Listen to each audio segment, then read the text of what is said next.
Sacrifices are arguably the most beautiful part about chess, but how to know when to actually make them? Today I'm going to show you exactly that. There are different types of sacrifices. Ones are attacking and ones are positional. But today we're gonna take a look at the attacking ones because they are a bit more exciting. So here white started with knight f3, d4, and we can already see really quickly in the game the first sacrifice, and this is c4. This is a simple pawn sacrifice which is really common in these positions. And why is that? Well, that's because we're tempting black to just take our pawn, which removes his central pawn, which was controlling central squares here, and allows us to play a move such as e4. You know, we will gain the whole control over the center, which is really important in chess. Now the other thing is that by taking the pawn here, he also opened up our light squared bishop more here. Now this is oftentimes a temporary sacrifice because we usually win this pawn back. You know, we can just attack it with knight a3 and it's really hard to defend this pawn. If he plays b5, as you can see, he also opens up our bishop even more, and now sacrifices like knight takes b5 become possible, because now we can see that this diagonal is really just open for our bishop to take. After knight h4, we're just gonna win this rook right here. He has nothing to stop it, and it's just amazing. So this is another reason why we sacrifice this pawn on c4 and why we can simply play this move without fear in these kinds of positions. Now here he took it and we castled. We're not in a hurry to take this pawn back, we're gonna do it at some point. So here he played b5, defending the pawn, and now a4. Now this is a really common move again. We want to take this pawn on b5, and after he recaptures it, again knight h4, and his rook is going to fall like before. So here he played queen to b6. Now we played bishop to e3, of course, with a threat of playing something like d5, opening up our bishop, attacking the queen, and just opening up the position. Now guys, we want to open up the position and maybe even sacrifice some more pawns here in order to open lines and just attack the opponent's king here, because you can see that his king is still in the center. It's still 2 moves away from castling and getting to safety, while our king is safely castled here. So we want to attack the opponent as quickly as possible. So here he played bishop to b7, we played d5, like we said, attacking the queen, c5, and now we took on b5. After he recaptured, again guys, another sacrifice, knight to c3.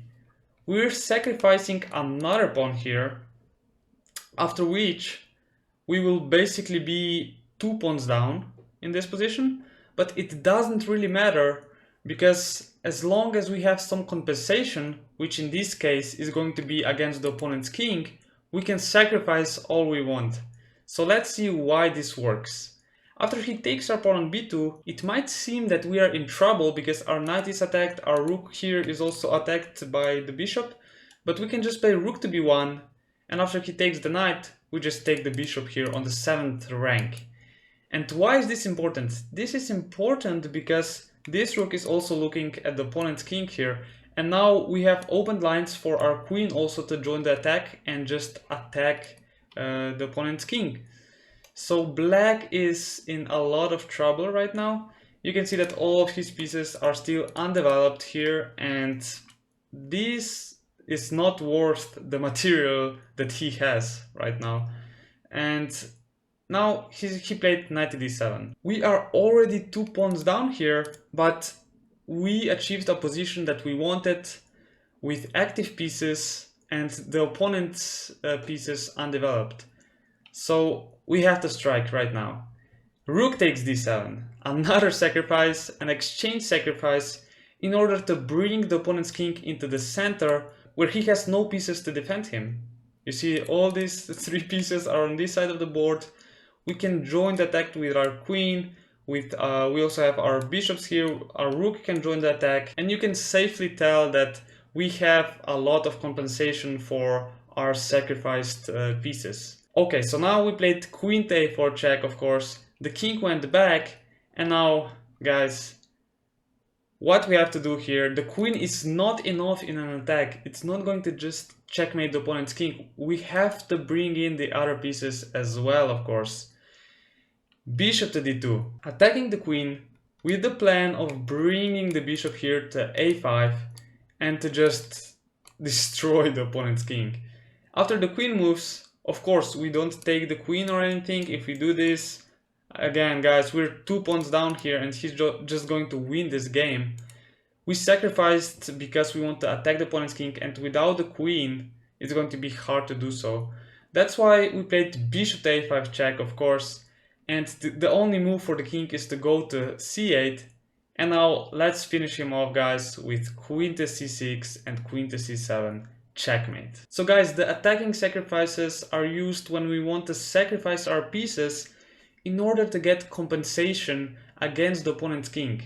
This can mean opening up the opponent's king or just getting more of our pieces to the opponent's king, to the attack, and removing the opponent's defending pieces from the defense. This is really important. And we always have to think about if we have enough compensation for this sacrifice or not.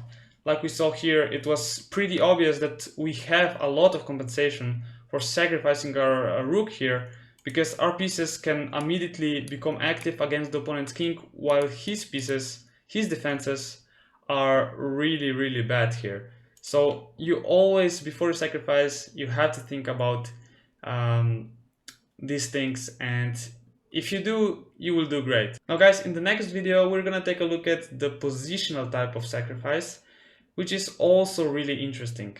So I guess that's it for today, and I'll see you guys in the next video.